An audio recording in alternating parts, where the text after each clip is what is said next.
capítulo 4, versículos 37 al 41, vamos a leer. Marcos, capítulo 4. Si ya lo tienen, ya están terminando de salir los pequeños.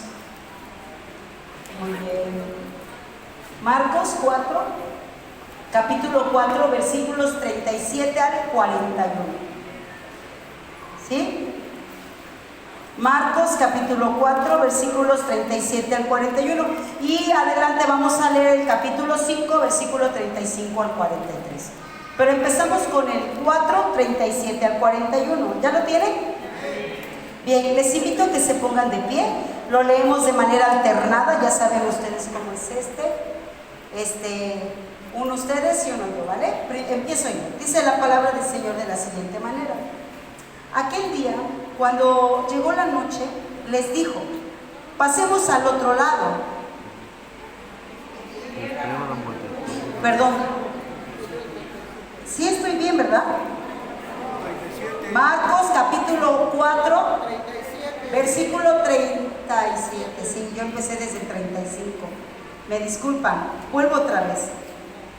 Pero se levantó una gran tempestad de viento y echaba las olas en la barca, de tal manera que ya se anegaba. Y él estaba en la popa, durmiendo sobre una mesada, y le despertaron y le dijeron: Maestro, ¿no tienes cuidado que perecemos? Y levantándose, reprendió al viento y dijo al mar: Calla, enmudece. Y cesó el viento y se hizo grande bonanza. Y él les dijo: ¿por qué estáis así amedrentados? ¿Cómo no tenéis fe? Wow. Entonces temieron con gran temor y se decían el uno al otro: ¿quién es este que aún el viento y el mar le obedece?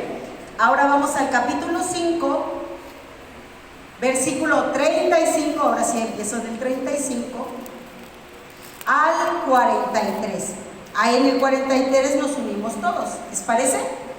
Dice: mientras él aún hablaba, vinieron de casa del príncipe de la sinagoga diciendo: tu hija ha muerto, ¿para qué molestas al maestro?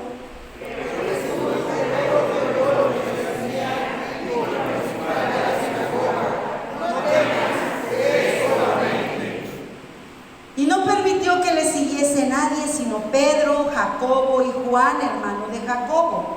Y vino a casa del principal de la sinagoga, y vio el alboroto y a los que lloraban y lamentaban mucho. Y entrando les dijo: ¿por qué alborotáis y lloráis?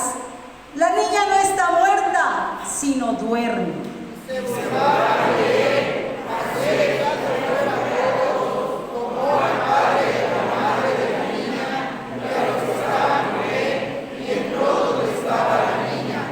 Y tomando la mano de la niña le dijo: Talita Kumi, que traducido es: niña, a ti te digo, levántate. Y luego la niña se levantó porque hablaba, pues tenía 12 años, y se espantaron grandemente. ¿Todos juntos? Pero él les mandó mucho que nadie lo supiese y dijo que se le diese de comer. Ahora sí pueden sentarse. La clase de hoy se llama Jesús usa su poder.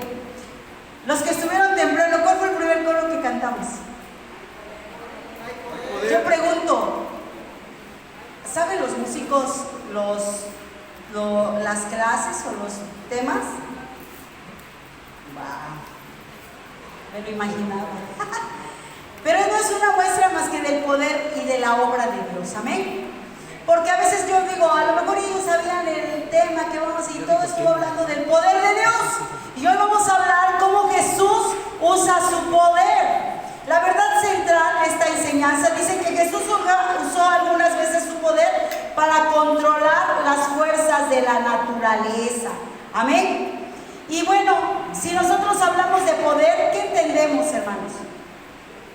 A ver, alguien que me ayude. ¿Qué entendemos por poder? Cuando dicen, esa persona tiene mucho poder.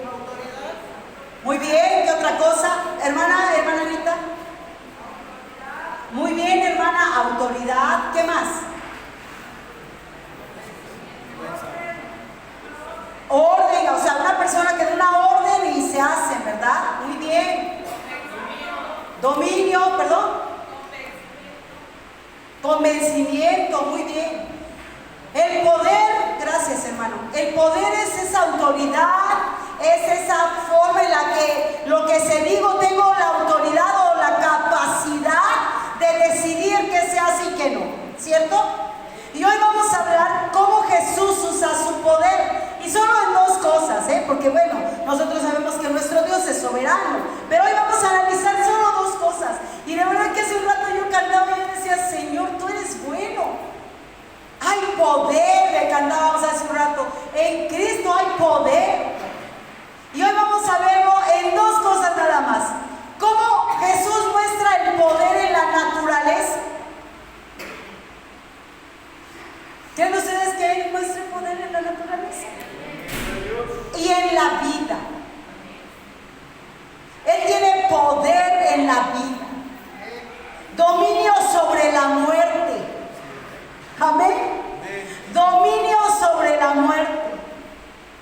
Y es lo que vamos a ver hoy. Les digo, esta clase está muy corta, pero Dios está hermosa.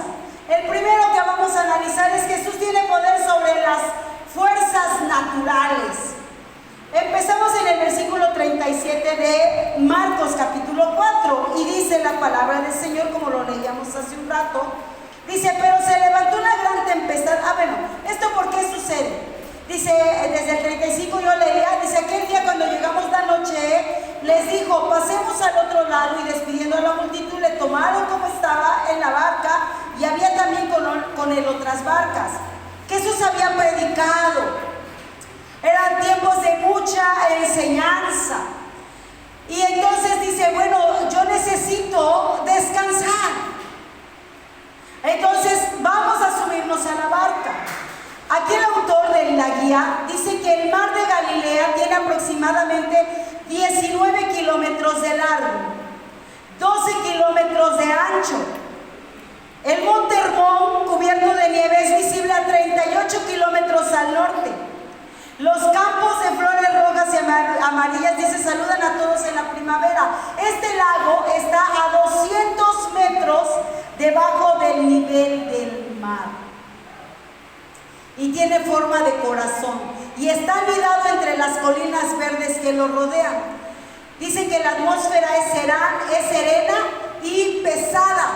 Cuando las corrientes frías de aire llegan del occidente, dice, son absorbidas por remolinos de aire que crean olas gigantescas que se desatan súbitamente sobre el lago, y esto sucede hasta el día de hoy. ¿Saben que esas olas alcanzan hasta 3 metros de altura? Y ahí vemos a Jesús cansado, decide subirse a la barca y empieza una gran tempestad, olas grandes. Jesús estaba en la barca.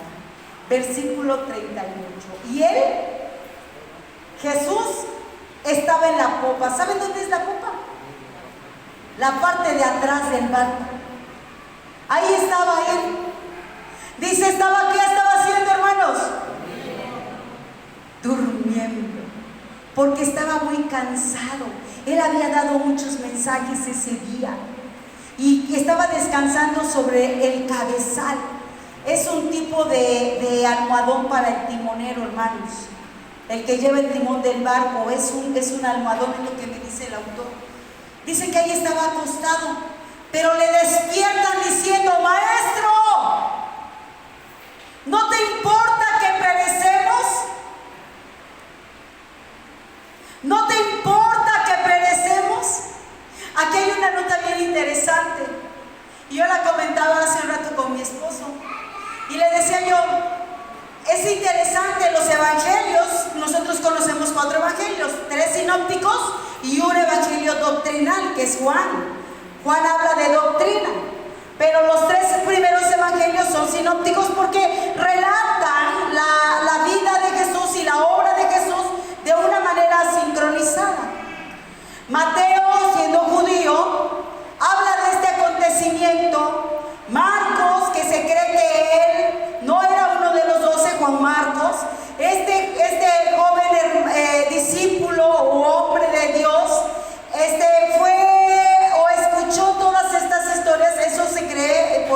historiadores que Pedro fue el que le contó todo lo que sucedía a Juan Marcos. Y después tenemos a Lucas, el doctor, el que hizo una recopilación de testimonios y entonces narraba todo lo que estaba sucediendo. Pero hay algo bien interesante. El único que menciona un acontecimiento cuando Jesús estaba en el mar, ahí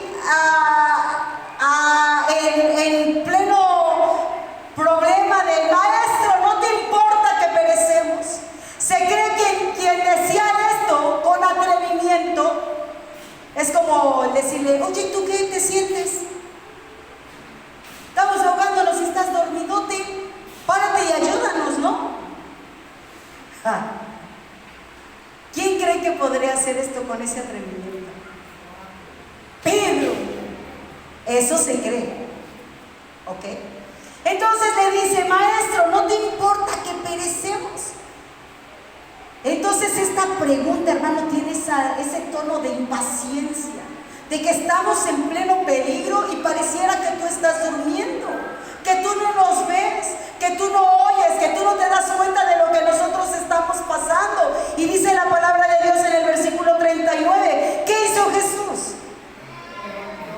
Y se levantó, pero cuando se levantó molesto, reprende al viento y le dijo al mar: calla, enmudece.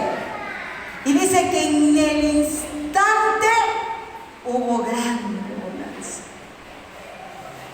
Hubo grande bonanza.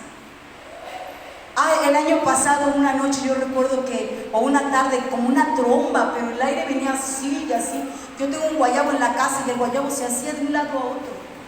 Y yo me imaginaba eso hoy. Yo decía: y que el Señor diga: calla, enmudece, y guau, se acabó.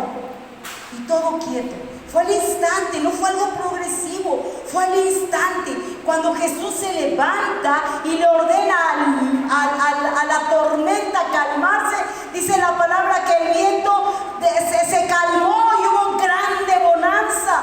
Lo despertaron bruscamente. Jesús reprendió al viento, ordenó al mar que se calmara. Esta situación, hermano, dramática de algo realmente fuerte, y vemos la autoridad de Jesús diciéndoles: yo soy Dios. Ellos ya habían visto cosas antes. Y ahí, cuando Él se levanta, ¿y qué creen que dice? O sea, esto es algo bien importante. Y Jesús les dice más adelante, ¿qué les dice? Ay, díganme, versículo 30 y 40, ¿qué les dijo?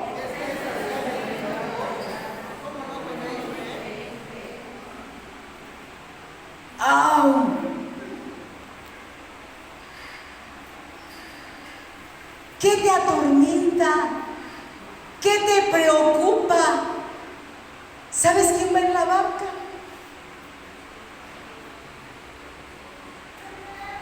Y así como ellos lo levantaron diciendo: ¿por qué no te levantas? ¿Haz algo? Jesús igual los confronta y les dice: ¿por qué?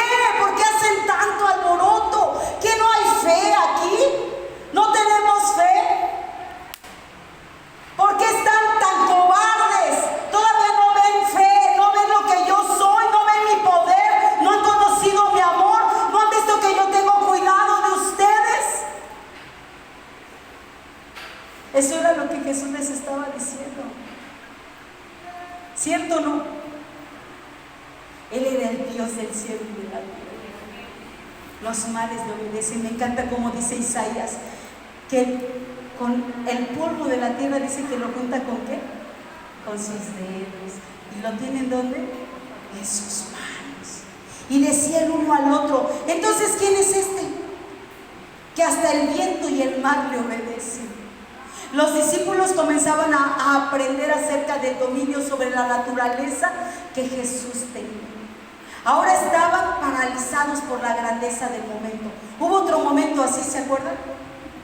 Dicen que había muchas barcas y otra vez hubo tempestad, pero esta ocasión Jesús se había quedado en la orilla. No iba con ellos en la barca. Jesús se había quedado en la orilla. Y en ese momento, cuando Jesús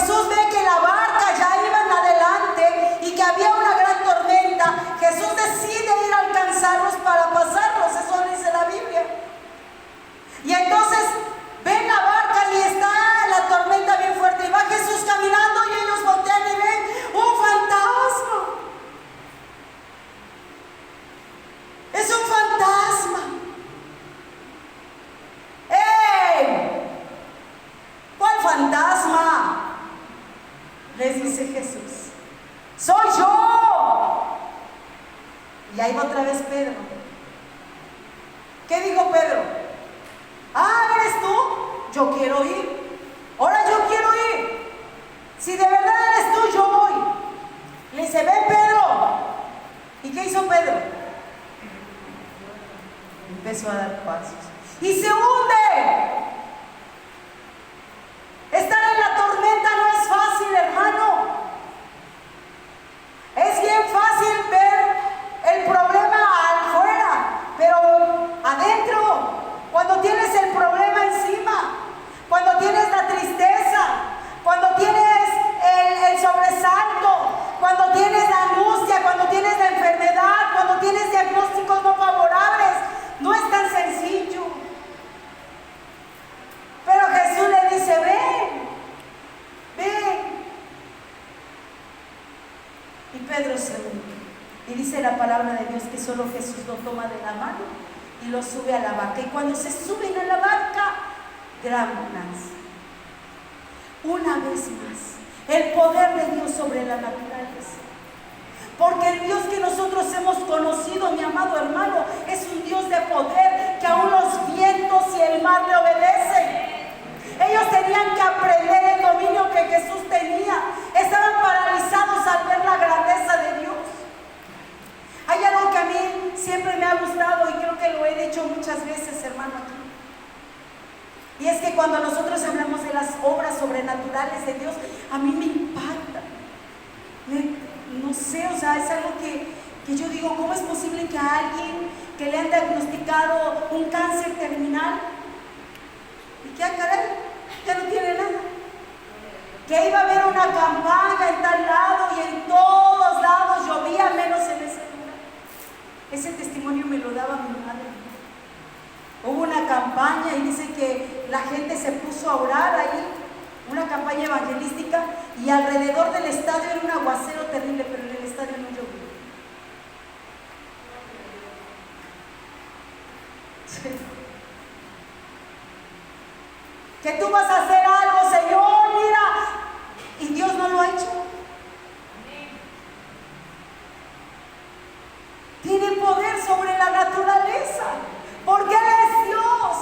¡Qué calma! Ninguna preocupación en la actitud de Jesús ante una habilidad de realizar una obra tan divina como el detener el viento y la tormenta. Jesús muestra su poder. Y dos, ¿en dónde crees que Jesús muestra su poder también? Sobre la vida. Les dije que era corta esta lección. Capítulo 5 de Marcos, versículo 35. Vamos para allá.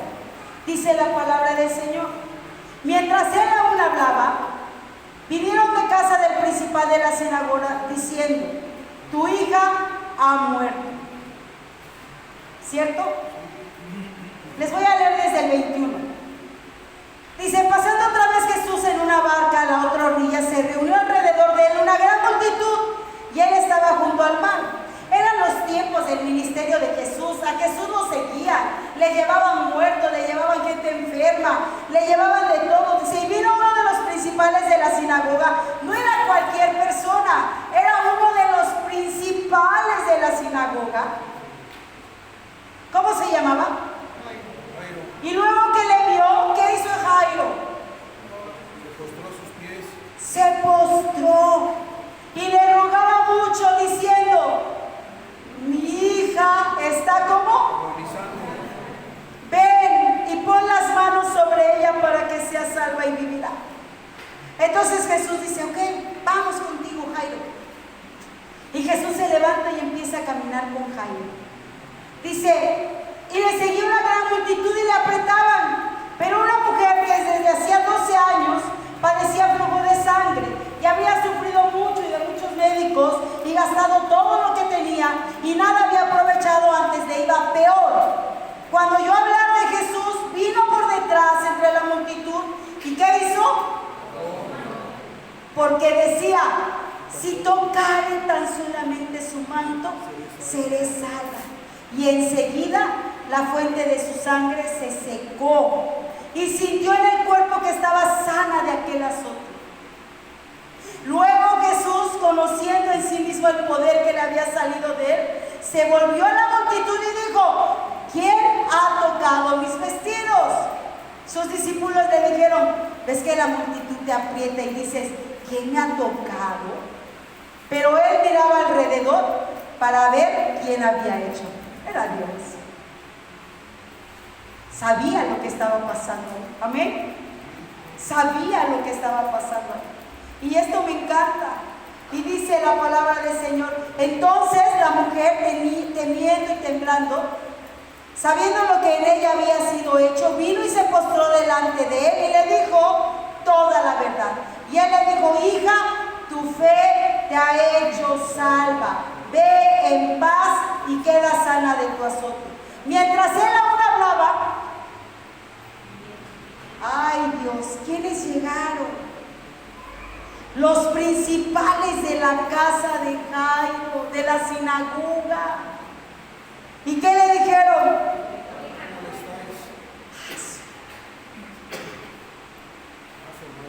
No hay solución. Ok, tuviste fe, fuiste a ver al maestro para que él sanara a tu hija, pero ya se murió. ¿Ya? ¿Y Jairo qué hizo, hermanos? ¿Qué dice la palabra del Señor? Siguiente versículo. ¿Qué dice? ¿Me ayudan, hermanos? Seguimos leyendo capítulo 5. Versículo, sí, 36. Pero Jesús, luego que oyó lo que decía, dijo al principal de la sinagoga: Jesús, en el momento donde Jairo más lo necesitaba, la palabra llegó: no temas, no temas. Jesús ve a Jairo y le dice: no temas, cree, solo cree. Gloria a Dios. Cuando pareciera que ahí ya no había solución, Jesús se levanta y le dice: no temas, solo cree.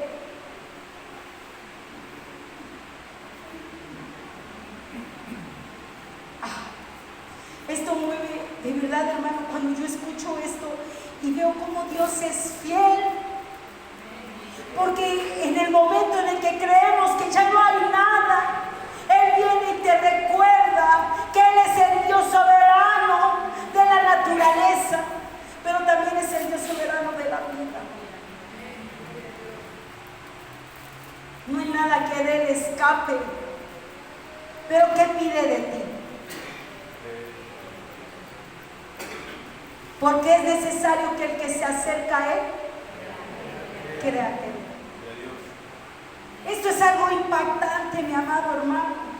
Él le dice: cálmate, Jairo, solo cree, solo cree. Dice aquí la palabra del Señor, cuando Él le dice: no temas, y ya estamos hablando de que alguien ya había fallecido, le dice: ten calma. Yo creo que si me dicen: tu hijo ya se murió, ¿cuál calma? Yo habría querido salir corriendo para ir a ver al hijo, ¿o no? No me habría querido quedar allí. Pero Él le dice: ten calma. Y cuando llega allá, ¿qué pasa, hermano? Escucha esto. Dice: y no permitió que le siguiese nadie. Jesús tenía sus allegados, ¿cierto? Pedro y Juan, ¿verdad? Pedro, Jacobo y Juan. Y les dice: vénganse ustedes tres. Con ellos tres también se fueron al Getsemaní, si lo recuerdan. Bien, dice la palabra del Señor. Y vino a casa del principal de la sinagoga y vio, ¿qué vio, hermano? Y a los que, ¿qué? A los que lloraban y se lamentaban mucho. Y entrando les dijo: ¿por qué lloran? ¿Cuál es su alboroto? Ay. Imagínate que tienes a tu hija muerta y te dice el Señor, llora tú, ¿por qué lloras? ¿Cuál es tu alboroto? ¿Cómo habría respondido? Ay, Señor, perdóname, no es cierto. ¿Cómo habríamos respondido? Oye, ¿qué te pasa? No inventes, si es mi hijo, no es cualquier cosa. ¿Cómo me dices que no llore? ¿De qué estamos hablando? Sí, hermano Isaías. Creo que es normal que el miedo en nosotros, el cerebro desconecte de la fe. Así es. Claro que sí. Hay dolor, hay tristeza. Pero aquí era algo que Jesús veía. Él no solo estaba viendo eso. La multitud, hermano, tuvo que detenerse. Acuérdense que él iba con una gran multitud y le dijo, nadie más va. Ahora sigo mi camino yo. Porque cuando iba con Jairo, todos lo iban siguiendo. ¿Sí lo recuerdan? Tanto que la mujer que estaba ahí le tocó el manto y la gente le apretaba. Aún con Jairo iba un montón de gente. Pero cuando le dicen la niña murió, Jesús les dice, nadie más me sigue, solo estos tres. Llega a la casa, hay gran alboroto. ¿Saben ustedes que cuando un judío moría, se contrataba flautistas y plañideras? Los flautistas eran los que tocaban, pues obviamente la música, y las plañideras eran gente contratada para llorar. Pero no llorar así como, no. O sea, llorar. Gritaban, gemían. Esas eran las plañideras. Ya estaban las plañideras y los flautistas. Entonces cuando Jesús llega y ve eso, dice, ¡ah, caray! Entonces ustedes ya trajeron hasta todo el cortejo fúnebre. ¿Qué están pensando? ¿Acaso no me han llamado para que yo intervenga? ¿Tampoco era la fe de ustedes que ya han contratado a los flautistas y a las plañideras? ¿No saben ustedes que yo traigo regocijo a los hogares? ¿No recuerdan que hace unos pocos meses resucitó al hijo de la viuda de Naín? ¿Se acuerdan? Que esa mujer iba llorando y Jesús lo levanta. ¿No han entendido mi poder sobre la vida y la muerte? Porque Jesús les dice, la niña no está muerta. ¿Qué está haciendo? Solo duerme. Para el Señor la facilidad de decir está dormida, está muerta, es lo mismo. Yo recuerdo cuando mi hermano Pablo murió, tenía unas ganas de decirle, Señor, resucítalo, levántalo. Yo quería acercarme al féretro y decir, Señor, levántalo en el nombre de Jesús. No sé si alguna vez te ha pasado, hermano. Pero aquí le dice, es que es algo sencillo.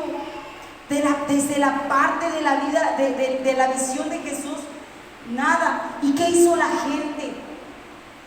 ¿Se empezó a qué? A burlar. Se burlaron. Cuando tú dices algo y alguien se burla, ¿te quedas callado?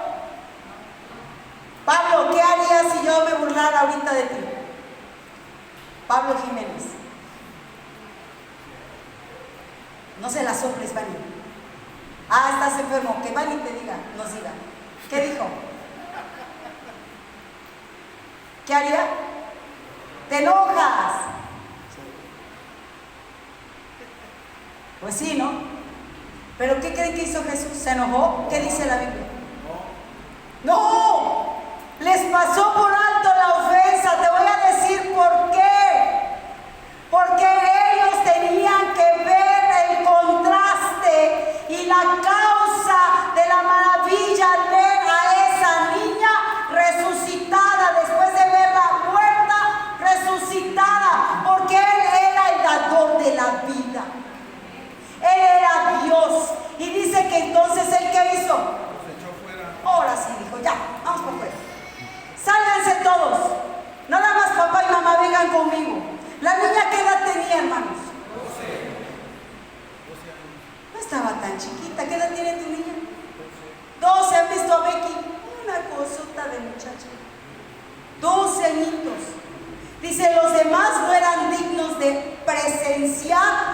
lo que Jesús iba a hacer. ¿Y qué le dice Jesús cuando entra? Y le dice, Talita cumi, que traducido es, niña, levántate. La traducción correcta es como decir, querida niña, despierta, con amor, sin gritos, sin mayor alarde. Solo le dijo, querida niña, levántate. Gloria a Dios. Levántate. Hay circunstancias que nosotros vivimos en la vida y creemos que no hay más solución. Y el Señor, con grande amor,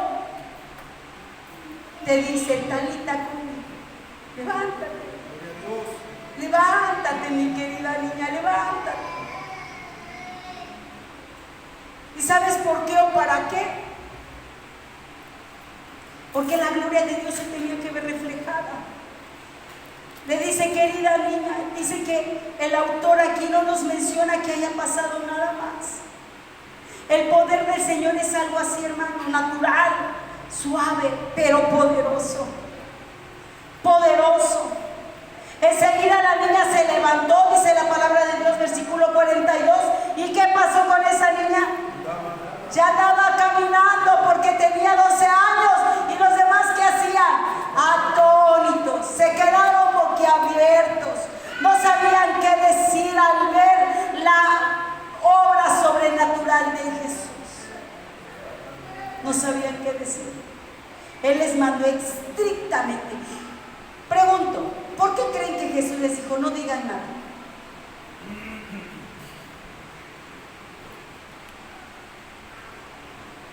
¿Alguien me puede decir? ¿Por qué creen que Jesús les dijo, no digan nada?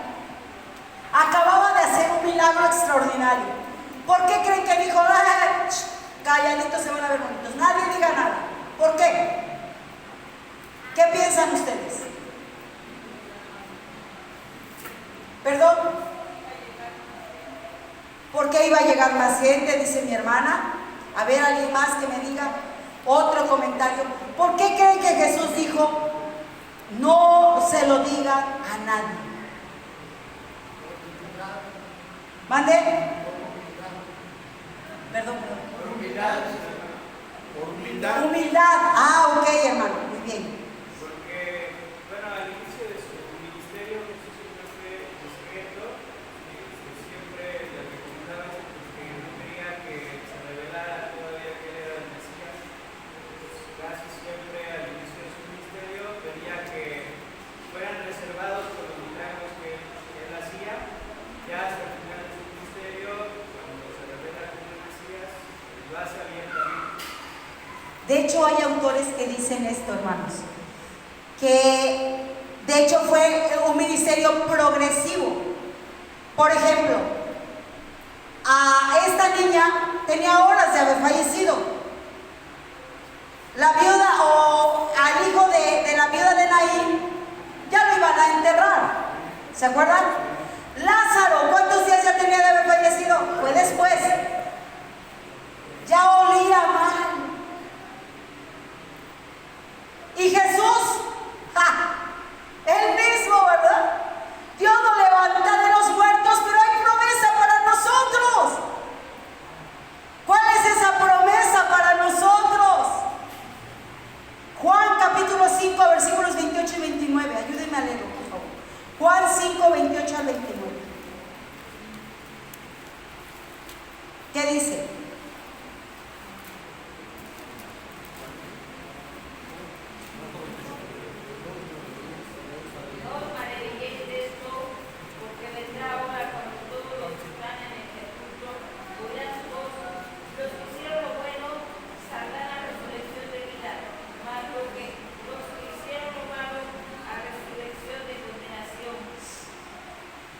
¿A quién más va a resucitar?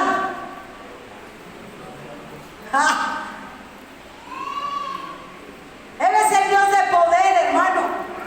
Él es el Dios que tiene dominio sobre la muerte. ¿Cuánta gente, no, hermano, ha sufrido accidentes gravísimos? Y ahí están. Y alguien que apenas se resbala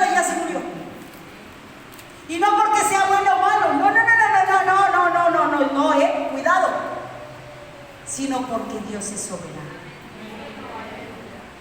Tú y yo, que hemos creído en Él, la muerte, mi amado hermano, no tiene mayor autoridad sobre nosotros. Sorbida es la muerte en victoria. Y cada que me pongo triste, yo digo, Señor, nada está en tu presencia. Apenas sufrimos una pérdida en esta iglesia. Y veo a mi hermana sentada solita y me duele el alma. Pero yo digo, nos gozamos cantando aquí. Ay, Padre, ¿qué será cuando esté contigo? Y ella ya descansa en los brazos de la madre. Y él y todos los que nosotros, mi hermana Esther, y podríamos mencionar a los que ya no están ahorita con nosotros. Pero que nuestro consuelo sea que Él es el dador de la vida.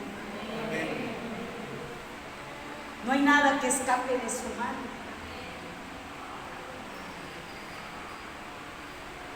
Quiero comentar un testimonio. Cuando yo leía esto, dice la palabra de Dios que yo les decía a ustedes que el ministerio de Jesús fue progresivo. Llegó el momento en que llegaba la multitud de la gente y sacaba a sus enfermos. Jesús pasaba y solo con que le tocaran el manto, los enfermos sanaban. Y vemos más adelante que Jesús le dice a sus discípulos, y cosas mayores que estas. ¿Se acuerdan qué pasaba con la sombra de Pedro? La sombra.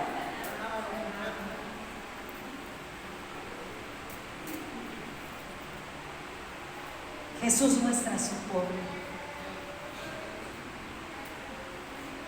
Escuchaba yo a una hermana, no de esta iglesia, me daba su testimonio, una joven, una mujer, no sé, de 30 y tantos años, se separa del marido por violencia, por drogas, y la mujer sola con 3 niñitos, 11, 13, 14 años, bueno, quítenle 2 años, o sea, eran 9, 11 y 13 años.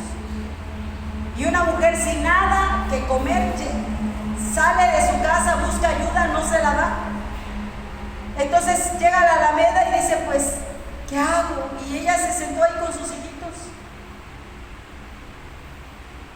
Quien me contó el testimonio fue la hija mayor. Y dice, yo le decía, mamá, no te preocupes, aquí cada quien agarra una banquita y nos dormimos aquí, mami, no pasa nada, tú quédate tranquila. Y que al rato pasa una persona, amiga de la mamá, y le dice, mira, solo tengo 100 pesos. Toma 50 para ti y 50 para mí. Yo le voy a dar de comer igual a mis hijos. Y ten 50 pesos para ti. Y le da el dinero y ella dice, ¿y ahora qué hago? ¿Pero dónde vamos a dormir? El chiste es que sería un testimonio muy largo. Ella me dice que salen de la Alameda porque le dicen que hay un lugar donde renta, sin que les pidan depósito. Y va y habla con la persona encargada del lugar, y esa persona había sufrido la misma situación que ella estaba pasando. Se conmueve y le dice, quédate acá. Luego me das lo de la renta, quédate. Y va a su casa y solo puede sacar un colchón y cobijas y algo de ropa, no nada más. Y se van al cuartito. Me dice esta niña que ese día comieron una marucha, porque pues no había para más. Y dice, y mi mamá, pasaba el tiempo y sufrimos muchas carencias porque mi padre la amenazó y le dijo, si yo veo a mis hijos haciendo algo, trabajando, pasándola mal, te los voy a quitar. Pero no porque los amara, sino, ella me lo dice, sino por molestar a mi mamá, porque pasó el tiempo y no nos daba nada.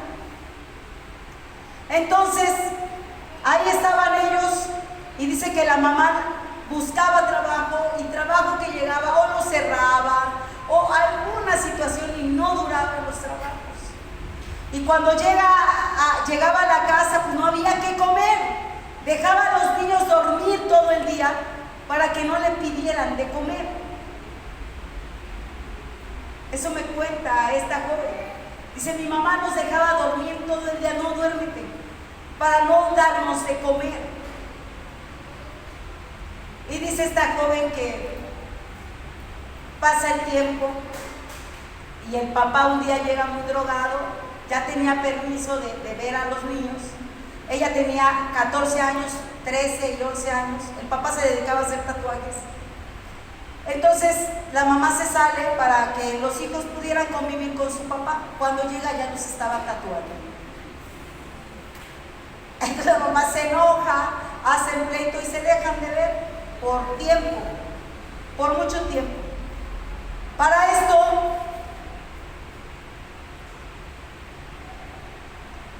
la abuela de esta niña, o sea, la mamá de la señora, no la quería. La regaló, o sea, la botó. Le dijo, ¿sabes qué? Te la regalo, yo no puedo mantenerla, ahí está tu hija. Mi hija, te la regalo. Y la regaló y nunca la quiso. Entonces el papá, el hombre malvado, siempre la manipulaba diciendo que eso era porque tú a dónde te vas a ir si tu mamá ni te quiere, pues no tienes familia, era hija única, no hay nadie que te va a ayudar, solo me tienes a mí, ¿a dónde vas a ir a dar pena con mis hijos? Y efectivamente les digo que la mamá no la quiso ayudar, pero ella al final sentía ese amor por su madre. Y dice que un 10 de mayo va a ver a la mamá. Y estando en la casa de la mamá, esta joven madre se infarta. Cuando ella cae al suelo, la mamá le decía, no te mueras, ¿yo qué voy a hacer con tus hijos? Yo no voy a poder con esa responsabilidad, y gritaba. Y al otro día, la señora en el hospital, y al otro día la mamá, la abuela, ¿dónde consiguió el teléfono y contactar al papá? No lo sabe ella, dice, yo todavía no lo sé, pero mi papá ya estaba ahí al otro día, pues obviamente para que nos llevara. Gracias a Dios sale mi mamá. Y entonces ahora sí, nosotros empezamos a trabajar. Y apenas me entero, por ejemplo, que el hermano Yuki estuvo apoyando al hijo más chiquito de esa familia. Dice que ese niño llegó con ella como a los 9 años. Un jovencito, un niño, trabajando. Una niña y otra niña. Y los tres trabajaban para sostener porque la mamá se había infartado, no podía trabajar. Los invitan a una iglesia, iba a haber a la mamá la invitan a una iglesia porque iba a haber una reunión de mujeres. Pero te van a dar trabajo, vamos, allá te consigo trabajo, le decía esta persona. Hay mucha gente y tienen posibilidades, te van a dar trabajo. Y ella se arregla y va al evento y llega y dice que la veía y ella quería comer y no podía, sentía que se le atoraba la comida. Y decía, no puedo comer porque yo voy a comer aquí y mis hijos no tienen nada ya. Y alguien la vio y le dijo, come, ahorita nosotros te vamos a dar comida para que llegues a tu casa. Sin saber. Sale de ahí y le dan una caja de despensa. Llega a su casa con 3 chamacos hambrientos con una caja. No, dice que los niños hacían fiesta, que el más pequeño le dice, mamá, ¿puedo tomar leche? Tómate el litro completo. Dice, mi hermano, se acabó todo el litro de leche. Ella sigue yendo a la iglesia por buscar trabajo y a los pocos meses le detectan cáncer, un tumor cancerígeno. Dice que ella tenía una pancita así, enorme, y creían que ya había metástasis. La mujer estaba muy mal. Y hacían cultos de sanidad, como antes, ¿se acuerdan, hermanas? Los jueves eran cultos de sanidad divina en esta iglesia.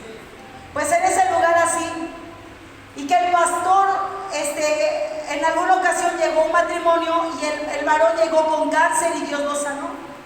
Y entonces ella esta niña veía al varón y decía, si Dios pudo sanar a ese hombre, puede sanar a mi mamá.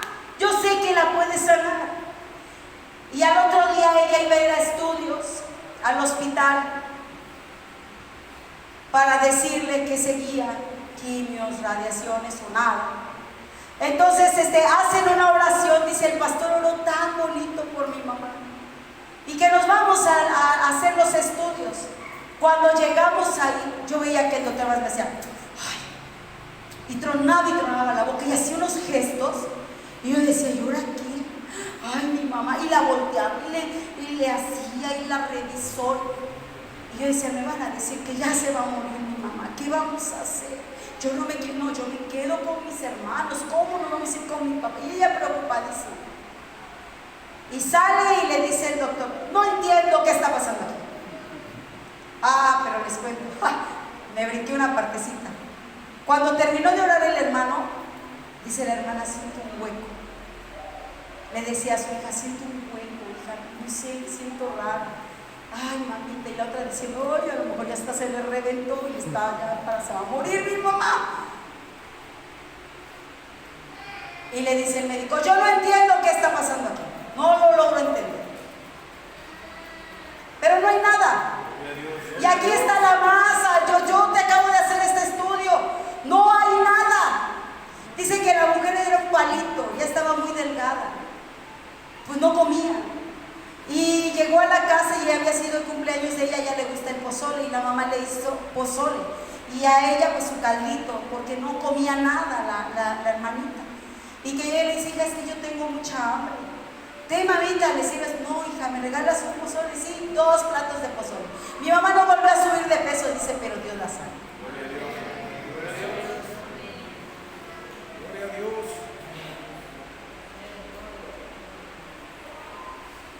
Yo me impacté, porque saber del poder de Dios y de su soberanía. Gloria a Dios.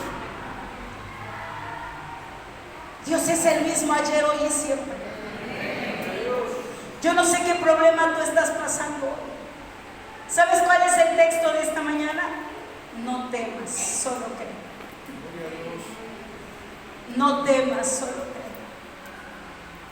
¿Ves a tu hijo perdido que no quiere nada con Dios? ¿Ves a tu hija perdida que no quiere nada con Dios? El Señor te dice, no temas, solo cree. Gloria a Dios. Hay situaciones que estás viviendo en tu hogar. Hoy el Señor nos dice, no temas, solo cree.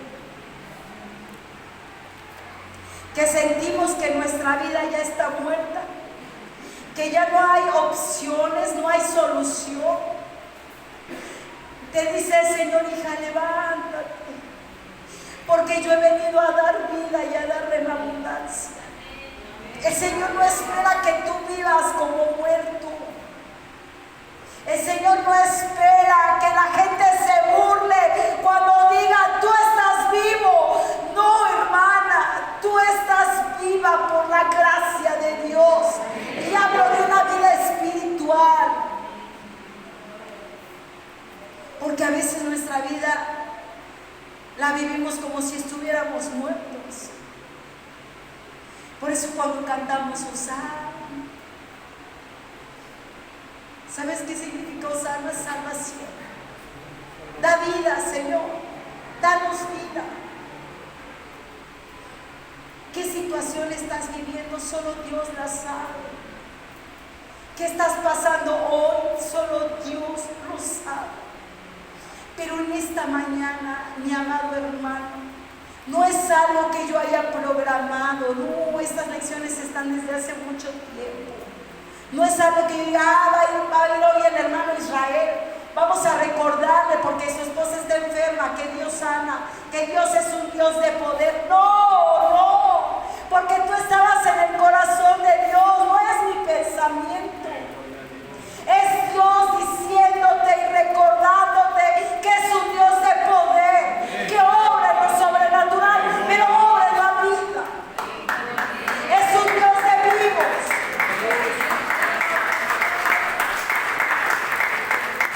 ¿Qué buscamos, mi amado hermano?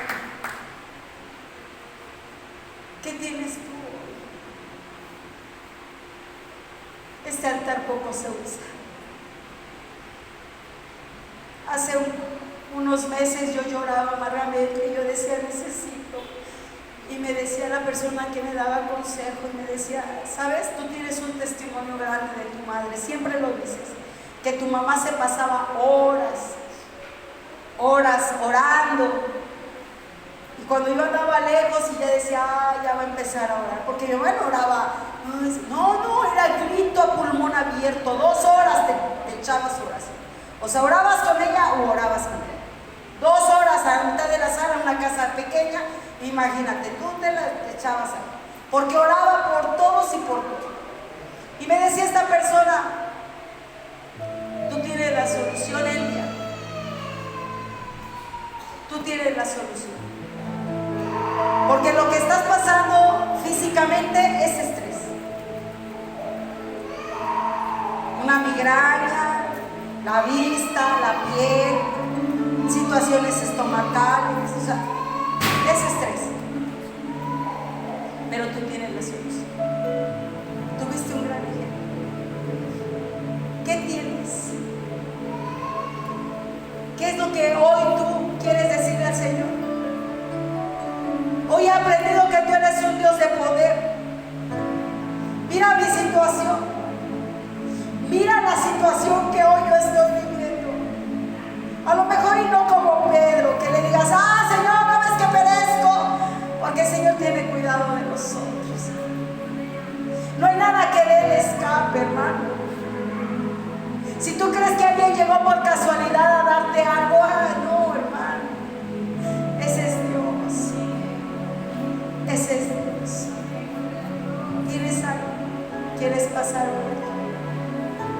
¿Quieres pasar hoy aquí y decirle, Señor, yo te entrego hoy mi enfermedad, yo te entrego hoy mi tristeza, yo te entrego hoy mi preocupación, yo te entrego hoy a mi esposo, a mi hijo, a mis hermanos, a mi madre, a mi padre? ¿Qué tienes hoy?